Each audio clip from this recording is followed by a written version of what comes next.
Two young children vanished from their rural Nova Scotia home during the early morning hours, leaving their family shattered and an entire province searching desperately for answers. But when searchers discovered a torn piece of Lilly's favorite blanket along a wooded trail, it would mark the beginning of revelations that would expose a mother's shocking secret and change everything investigators thought they knew about that fateful morning. The disappearance of 6-year-old Lilly Sullivan and her 4-year-old brother Jack from Lansdowne Station would become one of the most perplexing cases in Canadian history, not just because of how two small children could vanish without a trace, but because of what investigators would eventually discover about the very person who should have protected them most. What started as a frantic search through dense forest would transform into something far more complex when polygraph machines revealed truths no one wanted to believe, and a mother's carefully constructed facade began to crumble under the weight of her own deception. Lansdowne Station sits quietly in Pictou County, Nova Scotia, a place where everyone knows their neighbors and children play freely in sprawling yards that blend seamlessly into wilderness. The community of barely 800 souls spreads across rolling hills and dense forests, where the Atlantic maritime climate brings cool mornings even in late spring, and fog often clings to the towering pines until well past breakfast. The Sullivan-Martel household occupied a modest home on Garlock Road, a property that backed directly onto hundreds of acres of thick woodland. From the outside, it appeared unremarkable: vinyl siding weathered by maritime winters, a gravel driveway that needed fresh stone, and a swing set in the backyard that had seen better days. But within those walls lived a family whose dynamics would soon captivate an entire nation. Lilly Sullivan, at 6 years old, possessed the kind of spirit that made strangers smile in grocery stores. Her auburn hair often escaped whatever style her mother attempted, creating a wild halo around her freckled face. Teachers at the local elementary school described her as curious beyond her years, always asking why and how come until adults ran out of answers. She loved butterflies, collected smooth stones from the creek behind their house, and insisted on wearing her favorite purple rain boots even on sunny days. Her younger brother Jack, just 4 years old, followed Lilly everywhere with the devotion only a younger sibling could muster.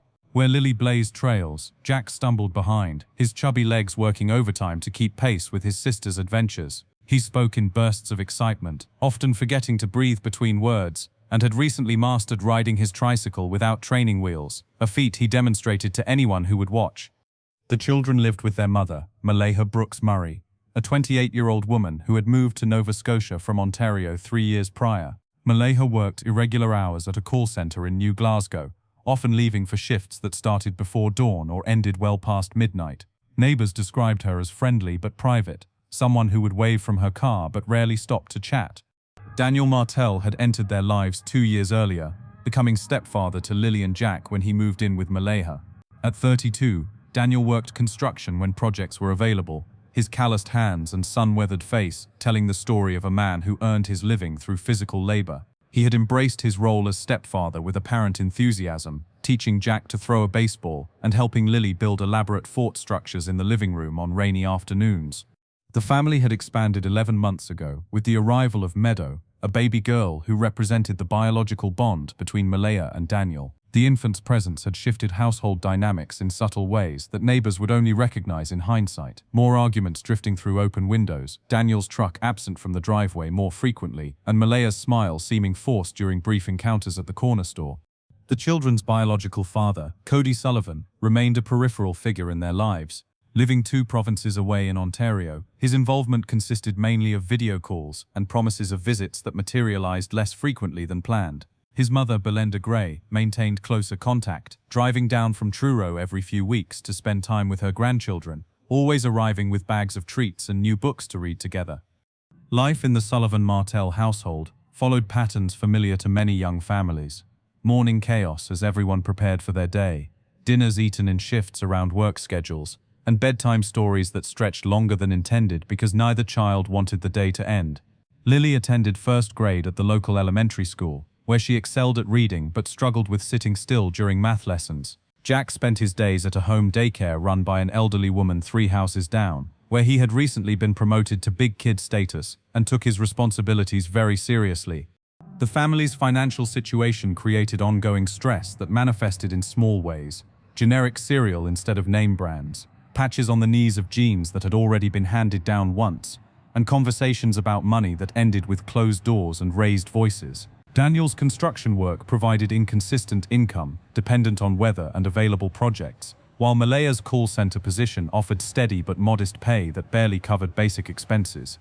Despite these challenges, or perhaps because of them, the children had developed a resilience that impressed adults who knew them. Lilly could entertain herself for hours with imagination games, transforming cardboard boxes into spaceships and blanket forts into magical kingdoms. Jack possessed an optimism that seemed unshakable, finding joy in puddles after rain and excitement in the prospect of hot dogs for dinner again. The extended family network provided additional support when needed. Daniel's parents lived 40 minutes away in Stellarton, offering occasional babysitting and Sunday dinners that helped stretch the weekly grocery budget. Malaya's family remained in Ontario, their distance both geographical and emotional, though her sister called weekly to check in and sent packages of hand-me-down clothes when her own children outgrew them. May 1st, 2025, began like any other Thursday in the Sullivan-Martel household. Daniel's alarm buzzed at 5:30 in the morning, earlier than usual because he had landed a roofing job that required a 45-minute drive to the worksite. The house stirred slowly to life, coffee percolating in the kitchen, shower running, and eventually the sound of small feet padding down the hallway as Lilly woke naturally, as she always did, just before 6. What made this Thursday different was the planned afternoon outing. Malaya had arranged to leave work early, coordinating with Daniel to pick up the children for a shopping trip to New Glasgow. The family needed groceries, Jack had outgrown his sneakers again, and Lilly had been promised a new library book if she continued her good behavior streak at school. The morning unfolded with typical minor dramas. Jack spilled orange juice on his favorite dinosaur shirt, requiring a change of clothes that led to tears because the backup shirt felt scratchy. Lilly couldn't find her library book that needed returning, eventually discovering it under the couch where the cat had knocked it during nighttime wanderings. Baby Meadow fussed through breakfast, cutting new teeth that made everyone's patience wear thin. By noon, the plan had solidified. Daniel would leave the construction site early, meeting Malaya and the children at Highland Square Mall around 3:30.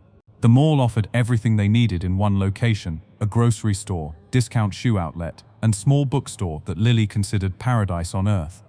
Security footage would later become crucial evidence, showing the family entering the mall at 3:42 in the afternoon. The grainy images captured ordinary moments that would gain extraordinary significance. Daniel carrying Meadow in her car seat, Malaya holding Jack's hand as he tried to run toward the automatic doors, and Lilly skipping alongside, her purple boots distinctive even in black and white footage. Inside the shoe store, multiple witnesses would later recall seeing the family. A sales clerk remembered Jack's excitement over sneakers that lit up with each step, his delight infectious enough that other customers smiled at his enthusiasm. The young woman helped measure both children's feet, noting that Lilly had grown a full size since fall and would need new school shoes soon as well. The grocery shopping proved more challenging, as it often did with 3 young children in tow. Security cameras throughout the store tracked their progress, Jack riding in the cart despite being technically too big, Lilly helping select apples by carefully examining each one, and Daniel juggling Meadow while Malaya compared prices on laundry detergent. The normalcy of these moments would haunt investigators who studied the footage repeatedly, searching for any sign of what was to come. At the bookstore, Lilly faced the agonizing decision between 3 different chapter books. The elderly clerk, who would later provide detailed testimony, spent nearly 15 minutes discussing the merits of each option with the serious 6-year-old. She finally selected a book about a girl who discovered a magical garden, clutching it against her chest as if it were precious treasure.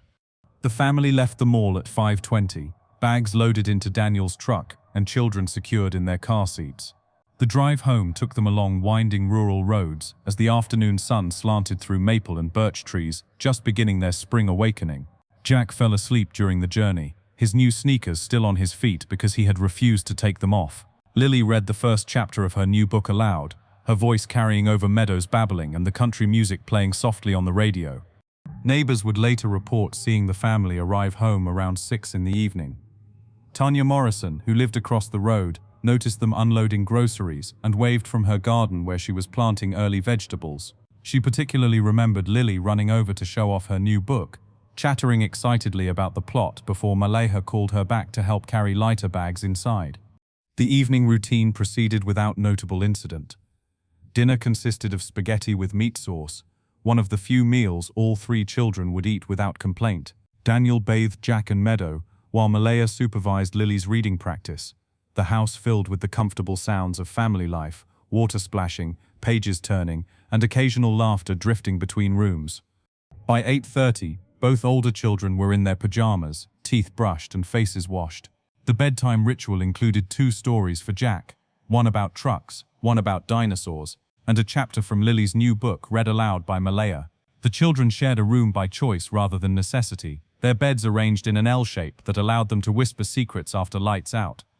Daniel performed the final check at 9:15, finding both children asleep. Jack had kicked off his covers as usual, one arm flung above his head, and new sneakers placed carefully beside his bed for morning. Lily slept curled on her side, the new library book tucked under her pillow where she could reach it first thing upon waking. The adults spent the remaining evening hours in quiet domestic activity. Malaya folded laundry while watching a cooking show. Daniel scrolled through his phone looking at weather forecasts for the next day's work, and baby Meadow slept in her bassinet beside the couch. They went to bed at 10:45, setting alarms for another early morning, unaware that their definition of normal was about to shatter completely. The last image captured of the intact family came from a doorbell camera on a neighbor's house, triggered by a cat at 11:23 that night. In the background, the Sullivan-Martell home sat peacefully, porch light on, Daniel's truck in the driveway, and no indication of the horror that would unfold in less than 8 hours. Friday morning arrived with coastal fog so thick it muffled sound and reduced visibility to mere meters. Daniel's alarm failed to sound at 5:30. A power flicker during the night had reset the clock, though this detail would only be discovered later. Instead, he woke naturally at 6:12, immediately aware something was wrong by the quality of light filtering through the bedroom curtains. The rush to get ready for work created more chaos than usual. Daniel showered quickly, skipping shaving, while Malaya hurried to prepare his lunch and coffee. In the confusion of the delayed start, neither parent performed their usual morning check on the children. Lily typically woke on her own by 6:30, appearing in the kitchen with sleep-mussed hair and requests for cereal. Jack required gentle prodding but would emerge eventually, dragging his favorite blanket and rubbing his eyes. Daniel left the house at 6:35, 15 minutes later than planned. The doorbell camera captured him jogging to his truck, lunch bag in one hand and travel mug in the other. He backed out of the driveway quickly, tires spinning slightly on the gravel, and disappeared into the fog that swallowed vehicles within seconds of leaving the property. Malaya returned to bed briefly, hoping to catch another 20 minutes of sleep before beginning the morning routine with the children. Meadow had been awake twice during the night, and exhaustion weighed heavily on the young mother. She dozed fitfully, one ear listening for the sound of Lily's footsteps in the hallway. At 7:15, the unusual silence finally penetrated Malaya's consciousness. Lily should have been awake by now, probably already in the kitchen, attempting to pour cereal without spilling milk everywhere.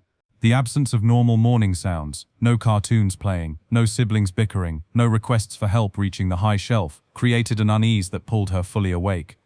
The walk down the hallway to the children's room covered perhaps 20 feet, but Malaya would later describe it as feeling endless. She pushed open the door, expecting to find both children still asleep, perhaps fighting off spring colds that had been circulating through Jack's daycare. Instead, she found empty beds, covers thrown back, and no sign of either child. Initial confusion gave way to methodical searching. The bathroom, empty. The living room, undisturbed. The kitchen, no evidence of early morning snacking. Malaya called their names, voice growing louder and more urgent with each unanswered summons. She checked closets, looked behind furniture, even opened the washer and dryer in case they were playing an elaborate game of hide and seek. The back door stood closed but unlocked, a detail that would become significant in the investigation. Malaya stepped onto the back deck, calling into the fog-shrouded yard. The swing set emerged as a ghostly outline, motionless in the still morning air. No giggling children hiding behind the shed, no small figures exploring the edge of the forest that pressed close to their property line. Growing panic drove her to check increasingly unlikely locations. The basement, accessed through a door that squeaked loudly enough to wake the house, revealed only stored Christmas decorations and boxes of outgrown clothes. The attic, reachable only by pull-down stairs that neither child could manage alone, contained nothing but insulation and forgotten furniture. At 7:32, Malaya called Daniel's cell phone. The call went to voicemail. He was likely already on the roof, phone silenced to avoid workplace distractions. She left a message that investigators would later analyze word by word. The kids aren't in their beds. I can't find them anywhere. Call me back right away." The next 15 minutes involved increasingly frantic searching of the property. Lilly, still in her pajamas and bare feet, ran through wet grass calling for Lilly and Jack. She checked Daniel's truck, wondering if the children had somehow climbed inside to wait for him. She looked in the small playhouse built the previous summer, finding only spider webs and leaves blown in through gaps in the walls. At 7:48, with no sign of the children and Daniel not returning her increasingly desperate calls, Lilly had dialed 911. The recorded call would become a crucial piece of evidence. Every word, pause, and inflection analyzed by experts trying to understand what had happened in the Sullivan Martell home. 911. What is your emergency? My children are missing. I woke up and they're not in their beds and I can't find them anywhere. Okay, ma'am, I need you to stay calm. How old are your children? 6 and 4. Lilly is 6 and Jack is 4. They wouldn't just leave. Something's wrong. The dispatcher, following established protocol, gathered essential information while simultaneously alerting patrol units. Name, address, physical descriptions of the children, what they were last wearing. Malaya struggled to remember what pajamas the children had worn to bed.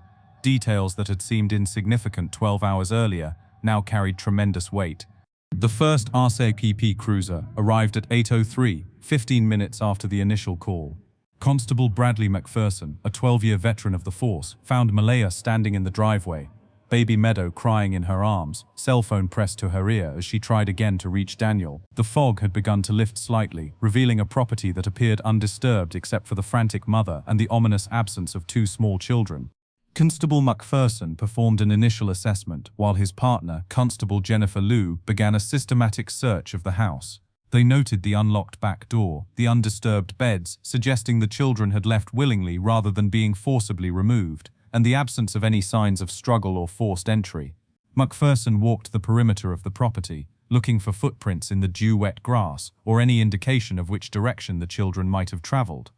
By 8:20, additional units had arrived. The fog continued its slow retreat, revealing the dense forest that surrounded the property on 3 sides. The possibility that 2 young children had wandered into those woods drove the urgent response that followed. Search and rescue protocols activated, bringing specialized resources to bear on what everyone hoped would be a simple case of adventurous children who had ventured too far from home. Daniel arrived at 8:35, having finally received Malaya's messages and abandoned the work site without explanation. His truck skidded to a stop in the gravel driveway, and he emerged already calling the children's names. The reunion between the distraught parents played out under the watchful eyes of responding officers, every reaction noted and later documented in detailed reports. The search effort escalated rapidly. By 9 in the morning, dozens of volunteers from the community had assembled, organized into grid search patterns by arriving search and rescue coordinators. The local fire department provided additional personnel, while paramedics stood by in case the children were found injured or in distress. The fog finally lifted completely by 9:30, revealing a search area that encompassed hundreds of acres of challenging terrain. The initial hours of any missing child case carry critical importance, and the search for Lilly and Jack Sullivan mobilized resources with impressive speed. By 10 in the morning on May 2nd, Lansdowne Station had transformed from a quiet rural community into a coordinated search operation involving multiple agencies and hundreds of volunteers. Amy Hansen, a 22-year veteran of Nova Scotia Ground Search and Rescue, arrived to assume the role of search manager at 9:45. Her first priority involved establishing a command post in the fire hall parking lot, where maps could be spread across folding tables and search sectors assigned to incoming teams. The geography of Lansdowne Station presented immediate challenges. Dense forest interrupted by boggy lowlands, abandoned logging roads that led nowhere, and elevation changes that could exhaust adult searchers, let alone small children. The search strategy began with high-probability areas based on statistical analysis of previous missing children cases. Young children typically travel downhill, follow established paths or barriers like fence lines, and rarely venture more than 2 kilometers from their starting point. Search teams deployed in expanding circles from the Sullivan Martell home, calling the children's names and watching for any sign of their passage. At 10:20, a canine unit arrived with Ranger, a German shepherd trained in tracking missing persons. The handler required scent articles from the children, leading to the first significant discovery of the investigation. As Malaya gathered pillowcases from the children's beds, she noticed something that made her gasp. Lily's special blanket was missing. The blanket held particular significance in the Sullivan household, a gift from Lilly's paternal grandmother. The pale yellow fleece featured embroidered butterflies that Lilly traced with her finger during quiet moments. She rarely slept without it, and its absence suggested the 6-year-old had taken it with her when leaving the house. This detail provided both hope, indicating the departure might have been voluntary, and concern about why the children would leave in the early morning hours. Ranger picked up a scent trail quickly, leading handlers from the back door across the yard toward the forest edge. The trail followed a barely visible path that neighborhood children had worn through repeated adventures, leading to a small clearing where someone had built a rough fort from fallen branches. The scent trail continued beyond, deeper into the woods, but Ranger lost it at a small stream swollen with spring runoff. While ground teams pushed through increasingly difficult terrain, technical search elements deployed to expand the operation's reach. A helicopter from the Department of Natural Resources arrived at 11:15, equipped with thermal imaging cameras that could detect body heat through forest canopy. Drone operators from the RCMP launched aerial surveys, capturing high-resolution images of areas too dangerous or time-consuming for ground teams to search immediately. The community response overwhelmed even experienced emergency managers.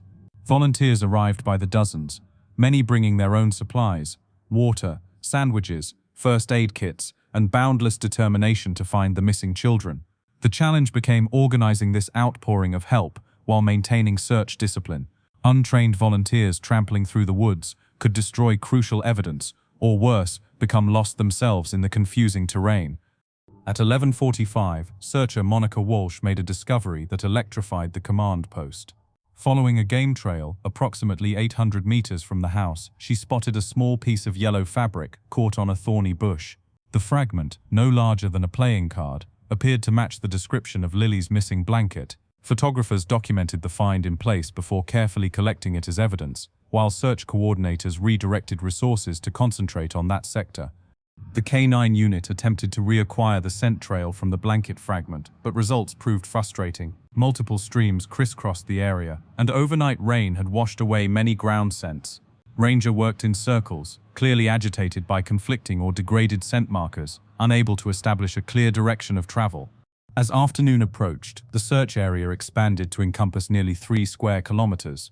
Teams worked in challenging conditions. The morning fog had given way to unseasonable heat, black flies emerged in clouds from boggy areas, and the forest floor remained treacherous with storm-fallen trees from the previous autumn. Searchers called out every few minutes, stopping to listen for any response, no matter how faint. At 1:15, another significant discovery shifted the investigation's focus. A volunteer searcher named Robert McDonald, working along an abandoned pipeline right-of-way, discovered a child-sized boot print preserved in dried mud. The print appeared fresh, the tread pattern still crisp, despite overnight moisture. Most significantly, the location sat nearly a kilometer from the house, much farther than typical for wandering children of Jack and Lily's ages. The boot print's location raised troubling questions. The pipeline trail led away from populated areas, deeper into wilderness, rather than toward potential help. Why would the children travel this direction? Were they following someone or something? Or had they become disoriented in the fog and simply walked the clearest path available? Search coordinators faced difficult decisions about resource allocation. The blanket fragment and boot print suggested a direction of travel, but concentrating all efforts in one area risked missing the children if they had doubled back or taken a different route. Hansen made the choice to maintain broad search coverage while assigning specialized teams to carefully work the trail from both discoveries. By 3 in the afternoon, more than 200 people were involved in the active search. The command post had evolved into a complex operation requiring constant communication between ground teams, aerial assets, and incoming resources. Maps covered with colored grids showed searched areas, planned sectors, and locations of interest. Radio chatter provided a constant soundtrack as teams reported their progress and coordinators adjusted assignments based on emerging information. The human element of the search created its own challenges. Volunteers driven by emotion and adrenaline pushed themselves beyond safe limits, requiring search managers to enforce mandatory rest breaks. The presence of media helicopters complicated aerial search patterns, forcing negotiations about flight paths and no-fly zones. Well-meaning community members arrived with theories about where the children might have gone, each requiring evaluation no matter how unlikely. Daniel and Maleha remained at the command post, providing information when requested, but largely standing in shocked silence as the search expanded around them. Investigators noted their reactions, Daniel pacing constantly and making repeated phone calls, Malaya sitting very still with Meadow in her arms, eyes fixed on the forest where her children had vanished. Family members arrived throughout the day, including Belinda Gray, who drove from Truro as soon as she heard the news. As afternoon shadows lengthened, the urgency intensified. Young children exposed to overnight temperatures faced serious risks, even in spring weather. The temperature was forecast to drop to near freezing after midnight, and neither child had been dressed for extended outdoor exposure. If they were injured or trapped somewhere, hypothermia became a real concern as darkness approached. At 4:30, search teams made another discovery that would prove significant to the investigation. Working a grid sector northeast of the house, searchers found disturbed vegetation, suggesting someone had pushed through thick undergrowth recently. Broken branches at child height and compressed grass indicated passage, but the trail ended abruptly at a gravel logging road that hadn't been used in years. The logging road opened troubling new possibilities. Unlike game trails that meandered through the forest, the road provided vehicle access to remote areas. Had someone picked up the children? Were they driven away from the search area entirely? The discovery forced investigators to consider scenarios beyond lost children, though they carefully avoided discussing these possibilities within earshot of the family. By the evening of May 2nd, as search teams prepared for overnight operations using thermal imaging and night vision equipment, the investigation had begun to shift in subtle but significant ways. The RCMP's Major Crime Unit had been notified, though officials maintained publicly that this was standard procedure for any missing children case. Behind the scenes, however, investigators were beginning to ask harder questions about the circumstances surrounding Lilly and Jack's disappearance. The first formal interviews began at 6 in the evening, conducted in a mobile command unit parked discreetly behind the fire hall. Investigators spoke with Daniel and Malaya separately, walking through the timeline of the previous 24 hours in exhaustive detail. Every moment required accounting.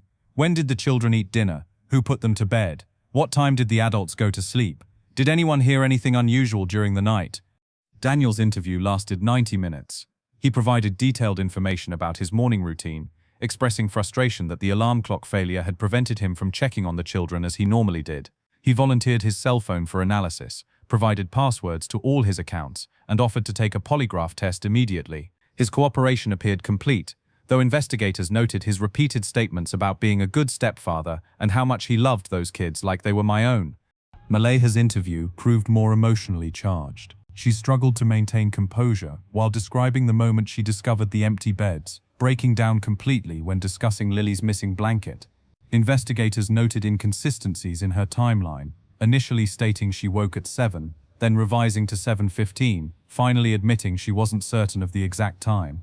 Such discrepancies weren't unusual in traumatic situations, but each detail required careful documentation.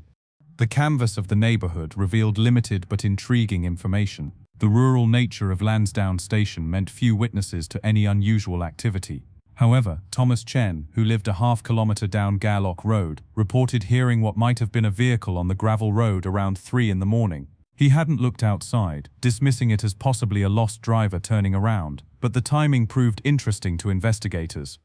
As darkness fell on May 2nd, the search effort adapted to nighttime operations.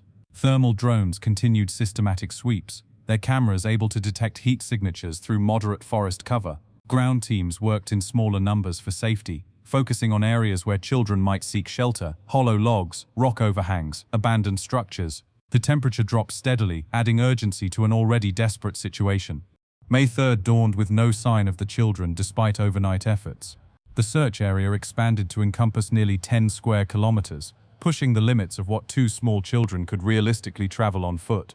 Media attention had exploded overnight, with news vans lining the narrow rural roads and reporters seeking interviews with anyone connected to the case. The increased scrutiny brought new challenges for investigators. Social media filled with theories and accusations, requiring dedicated personnel to monitor and evaluate potential leads. Well-meaning but misguided individuals began conducting their own searches, potentially contaminating scenes or destroying evidence. The family faced intense pressure, with strangers analyzing their every expression and gesture for signs of guilt or innocence. On the afternoon of May 3rd, investigators made a decision that signaled the investigation's evolution. They requested polygraph examinations for both Daniel and Malaya, presenting it as a tool to eliminate them from suspicion and allow resources to focus elsewhere. Both agreed, though Malaya required sedation for anxiety before her test could proceed. The polygraph process began on May 4th, conducted by specially trained officers in a controlled environment away from the search command post. Daniel went first, spending 3 hours connected to the machine while answering carefully structured questions. The examination covered his relationship with the children, his activities on the night they disappeared, and direct questions about involvement in their disappearance. Did you cause the disappearance of Lilly and Jack? No. Do you know where Lilly and Jack are now? No. Did you harm Lilly and Jack? No. Are you withholding any information about what happened to Lilly and Jack? No. Polygraph results, while not admissible in court, provide investigative guidance. Daniel's results showed no deception indicated, though experts note that polygraphs measure physiological responses to stress, not truth itself. His evident relief at passing the test seemed genuine, and he immediately asked how else he could help find the children. Mala's polygraph proved more complicated. Her baseline anxiety levels made calibration difficult, and the examination had to be paused twice when she became too emotional to continue. The questions followed similar patterns, but included additional queries about her state of mind and any problems with the children's behavior. Her results showed inconsistent responses to certain questions, particularly those about the timeline of events on the morning of May 2nd. By May 5th, the investigation had expanded to include specialized resources from across the country. The National Center for Missing Persons provided analytical support, creating detailed profiles of the children and probable behavior patterns. The Canadian Centre for Child Protection offered expertise in cases involving young victims, though investigators stressed no evidence suggested abduction. Financial records revealed the family's precarious situation in stark detail. Overdue bills, declined credit card transactions, and a notice of pending eviction painted a picture of mounting pressure. Daniel's employment gaps and Malaya's modest income barely covered basic expenses, let alone unexpected costs. Investigators examined whether financial stress might have played a role in the children's disappearance, though no evidence supported this theory. The community's initial unity began showing cracks as days passed without progress. Whispers about the family circulated through social media and coffee shop conversations. Why had the children left without shoes? How could parents not hear two young children leaving the house? The unlocked back door seemed particularly suspicious to armchair detectives who had never lived in rural communities where such practices remained common. On May 7th, after 6 days of intensive searching, officials made the difficult decision to scale back ground search operations. Statistical analysis showed the probability of finding the children alive in the woods had dropped to near zero, given their ages and the time elapsed. Aerial searches would continue, and investigators would respond to any new leads, but the massive volunteer effort could not continue indefinitely. The announcement devastated the family and community.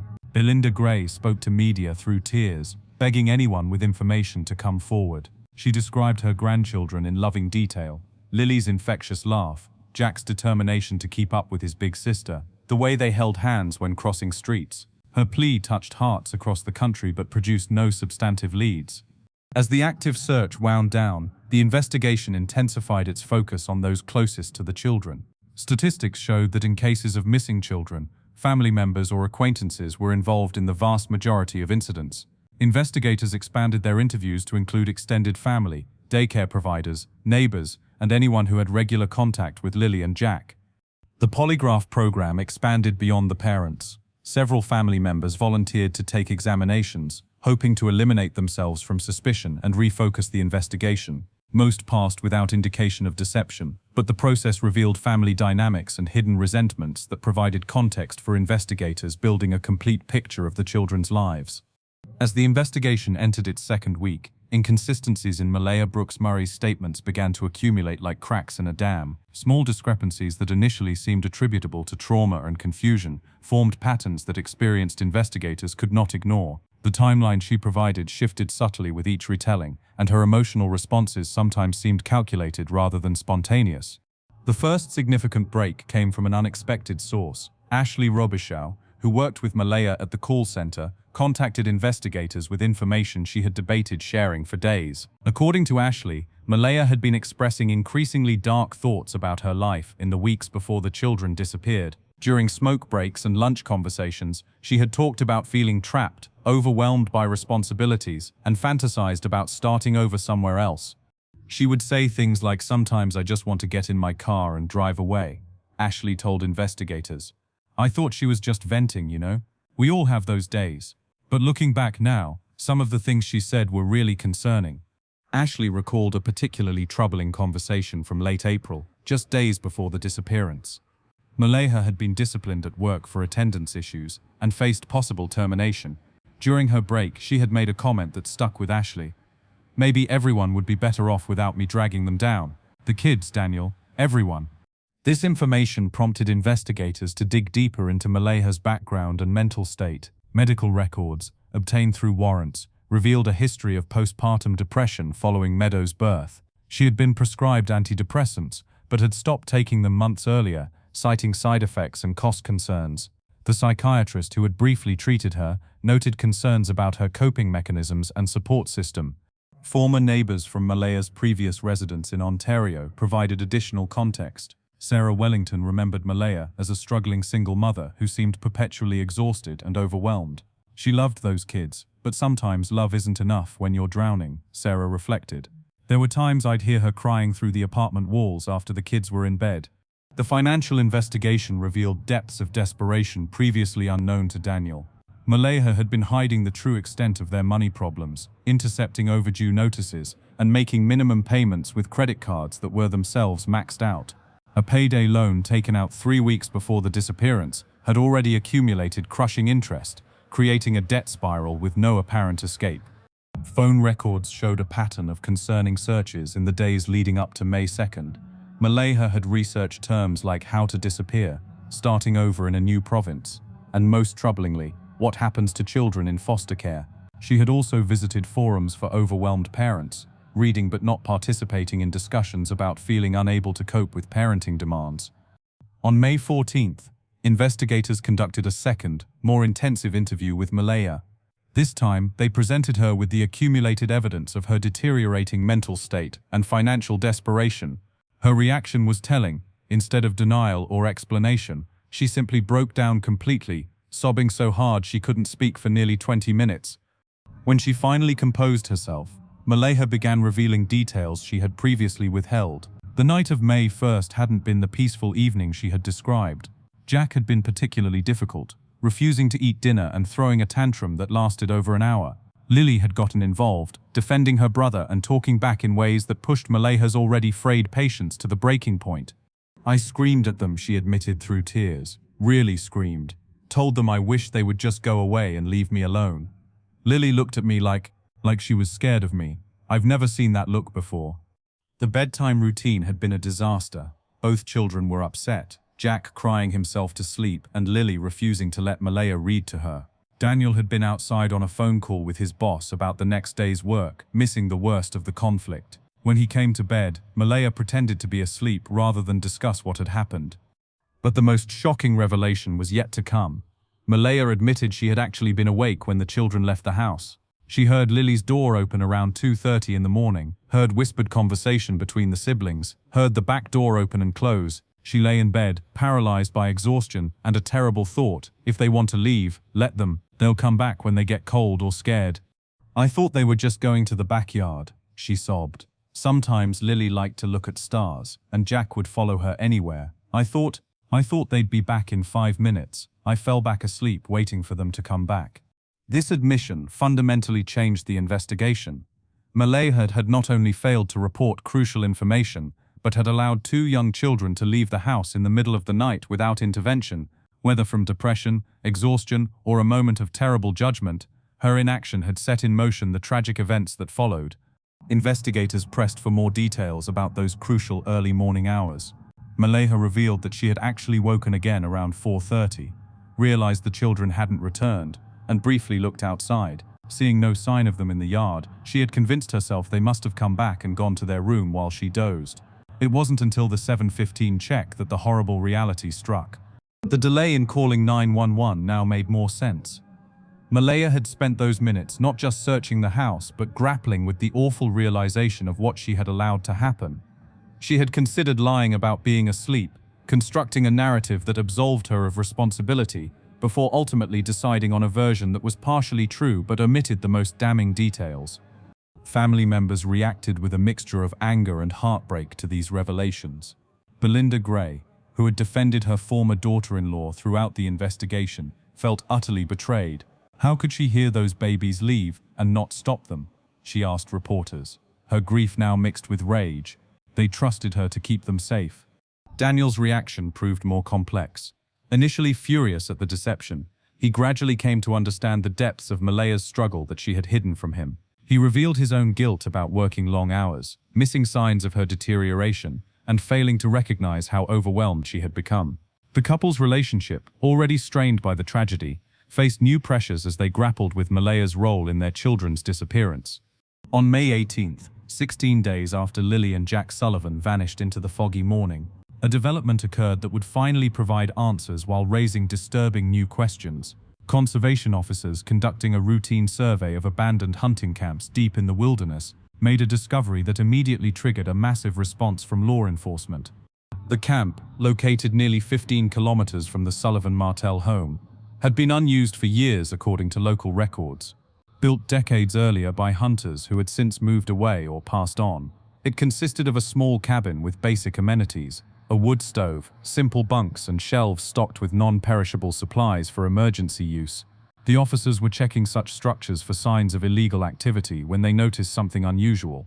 Fresh footprints in the mud outside the cabin door immediately caught their attention. Adult-sized boots had left deep impressions, but more significantly, smaller prints were visible as well, prints that could belong to children. The officers approached carefully, calling out identifications and listening for any response. When none came, they entered the cabin and found evidence that changed everything about the Sullivan case.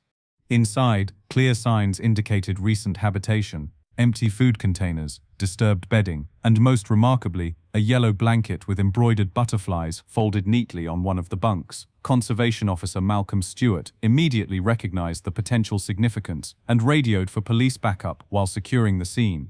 The cabin revealed its secret slowly as crime scene investigators processed every surface and item. Fingerprints on canned goods matched those taken from the children's belongings at home.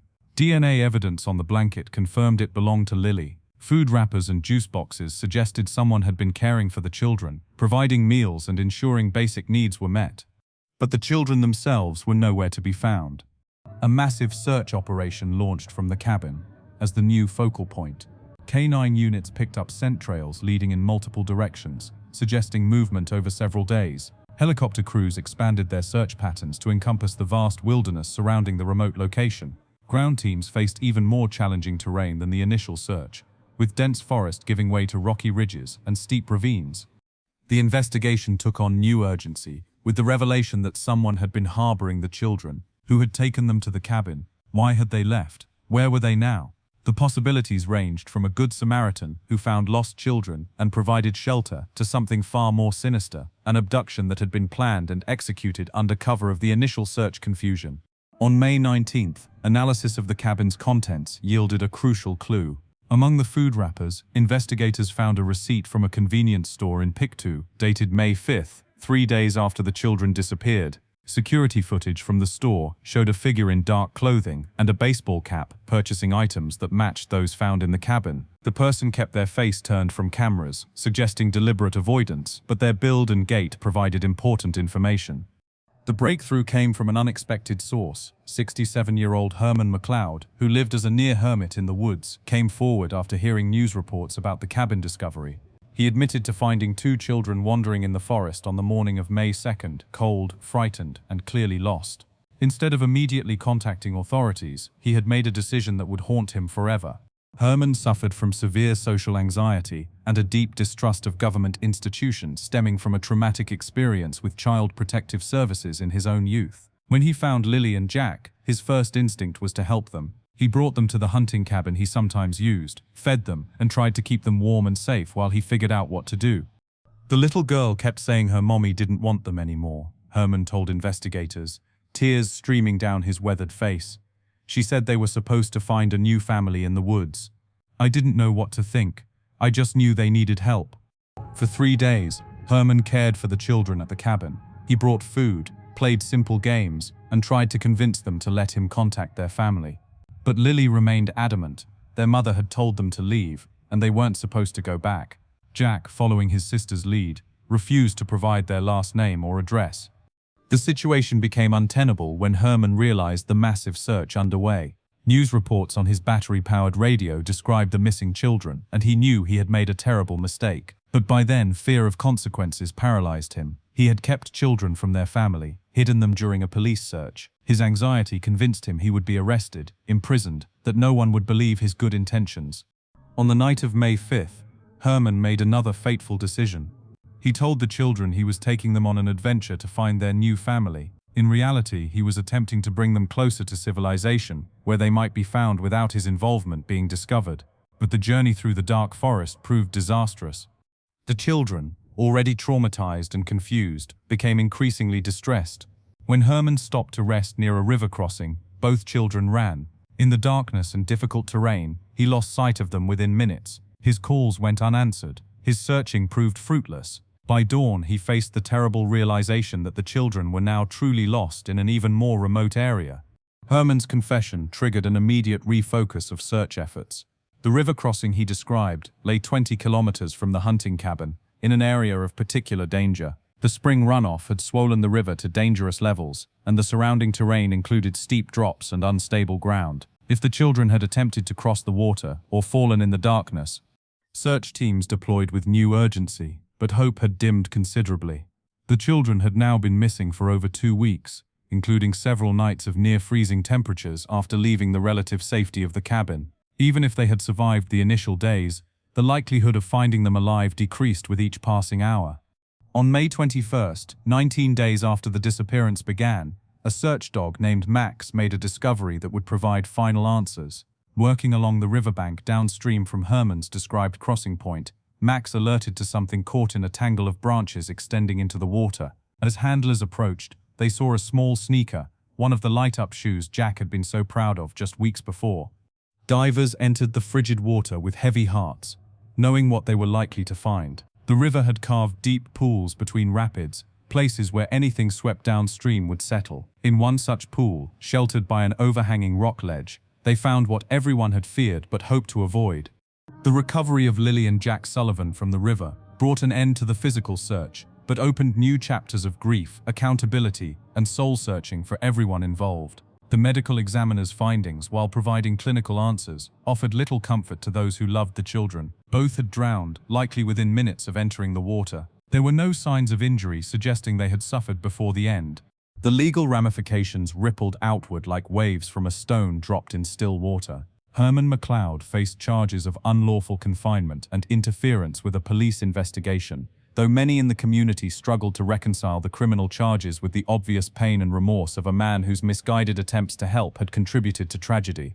His lawyer argued for leniency based on mental health issues and lack of criminal intent. Maleha Brooks Murray faced her own legal reckoning. Prosecutors charged her with criminal negligence causing death, arguing that her failure to prevent the children from leaving the house or immediately report their departure constituted a breach of her duty as a parent. The case became a lightning rod for debates about parental responsibility, mental health support for mothers, and the criminalization of what some saw as a momentary lapse in judgment by an overwhelmed parent. The preliminary hearings revealed additional details that painted an even more complex picture. Text messages between Malaya and a friend from weeks before showed her expressing extreme frustration with single parenting, despite Daniel's presence.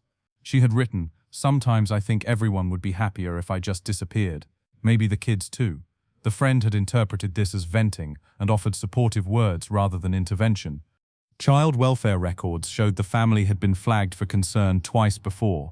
Once when a teacher noticed Lilly coming to school without lunch money for a week straight, and again when Jack showed up at daycare with unexplained bruises that turned out to be from falling off his bike. Neither incident had resulted in formal investigation, but in hindsight they suggested a family under more stress than anyone had realized. Daniel Martel found himself in an impossible position. Standing by Malaya meant seeming to excuse her role in their children's deaths. Abandoning her felt like betraying the family they had built together. He chose a middle path, supporting her through the legal process, while separately grieving the loss of the children he had come to love as his own. His victim impact statement would later move courtrooms to tears, as he described teaching Jack to catch a baseball and helping Lilly with her reading homework. The community of Lansdowne Station struggled with collective trauma and guilt. Many questioned whether they had missed signs that the family needed help. Tanya Morrison, the neighbor who had waved at the family the night before the disappearance, tormented herself with what-ifs. Could a longer conversation have revealed Malaya's desperation? Should she have noticed something wrong in the family dynamics?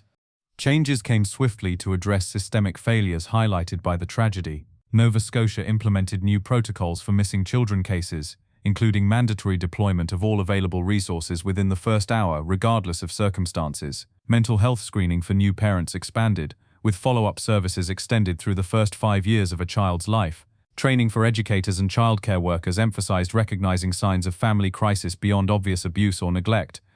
The trials proceeded through the justice system with painful deliberation. Herman McLeod ultimately pled guilty to reduced charges and received a conditional sentence including house arrest and mandatory psychiatric treatment. The judge acknowledged the unique circumstances while emphasizing that good intentions could not excuse the consequences of his actions. Herman would serve no jail time but would live forever with the knowledge of his role in the tragedy.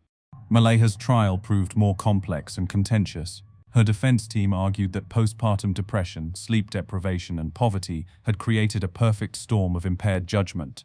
They presented expert testimony about the neurological impacts of chronic stress on decision-making. The prosecution countered that regardless of her mental state, she had fundamentally failed in her duty to protect her children.